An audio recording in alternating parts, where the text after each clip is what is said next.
అంటే ఈ re release అనేది నాకు ఒక చేసినప్పుడల్లా ఒకటి గుర్తుకొస్తుంది.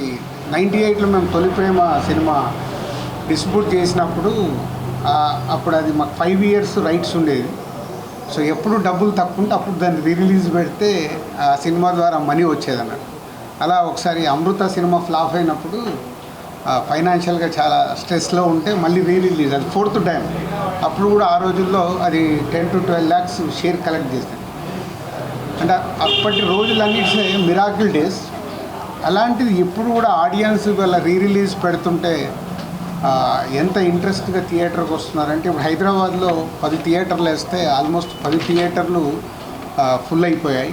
సో అంటే మేము నిర్మాతలుగా ఆలోచించుకోవాల్సింది, జనాలు థియేటర్కి రావట్లేదు అనేది ఒక స్టేట్మెంట్ ఎప్పుడు జరుగుతూ ఉంటుంది. ఓటీటీలో ఉంది అని. ఈరోజు సీతమ్మవాకిట్లో సిరిమల్లె చెట్టు ఓటీటీలో ఉంది, ఆల్రెడీ చూసేశారు. అయినా ప్రేక్షకులు రావడానికి ఇంట్రెస్ట్ చూపిస్తున్నారంటే ఒక మంచి కాంటెంట్ మళ్ళీ వెళ్దామని వస్తున్నారు. అలాగే మహేష్ బాబు గారు అభిమానులు కావచ్చు, వెంకటేష్ గారు అభిమానులు కావచ్చు, థియేటర్కి వెళ్ళి ఈ సినిమాని ఒక బ్రదర్స్ మధ్య ఉన్న మూమెంట్స్ని ఎంజాయ్ చేద్దామని ఇన్ని థియేటర్లు ఫుల్ చేశారంటే చాలా హ్యాపీగా ఉంది. హ్యాపీ కంటే హ్యాపీనెస్తో పాటు నాకు ఐడియాలజీ, అంటే మనం మంచి సినిమాలు తీయటానికే ఫైట్ చేయాలి, ప్రేక్షకులు థియేటర్కి వస్తారని రీ రిలీజులు కూడా ప్రూవ్ చేస్తున్నాయి. సో ఇది మీతో షేర్ చేసుకున్నాము అని ఈరోజు ప్రెస్ మీట్ పెట్టడం. అలాగే ఆంధ్రాలో ఎవ్రీవేర్ వేసిన దగ్గర డే 1 60%, 70% అడ్వాన్స్ బుకింగ్లో ఉన్నాయి. మోస్ట్లీ ఫ్రైడే కల్లా అవి రన్నింగ్ ఫుల్స్ అయిపోతాయి. సో అలాగే సుదర్శన్ 35mm సెకండ్ డే కూడా 8th రోజు కూడా 4 షోలు ఫుల్ అయ్యాయి.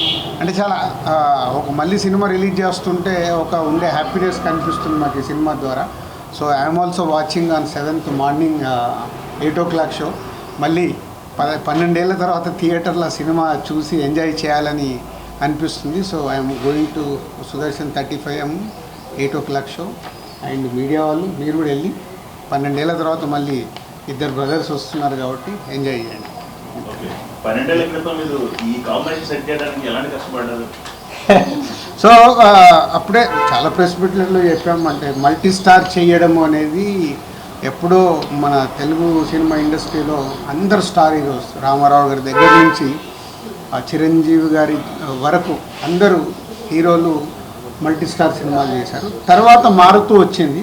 సడన్గా ఎందుకో శ్రీకాంత్ ఐడియా చెప్పినప్పుడు సో ఎలా చేద్దాం ఏంటి అని ఫస్ట్ వెంకటేష్ గారిని, తర్వాత మహేష్ గారిని అప్రోచ్ అవుతే ఇద్దరు ఈజీగానే ఓకే అన్నారు, పెద్ద కష్టపడలేదు. వాళ్ళు కథ వినేసి ఓకే అన్నారు. సో దాన్ని ప్రాపర్గా స్క్రీన్ మీదకి తీసుకురావడానికి కొంచెం మాకు టైం పట్టింది. అంటే అవుట్పుట్ ఇవ్వడానికి ఆల్మోస్ట్ అప్పుడు 1 year షూట్ చేశాం.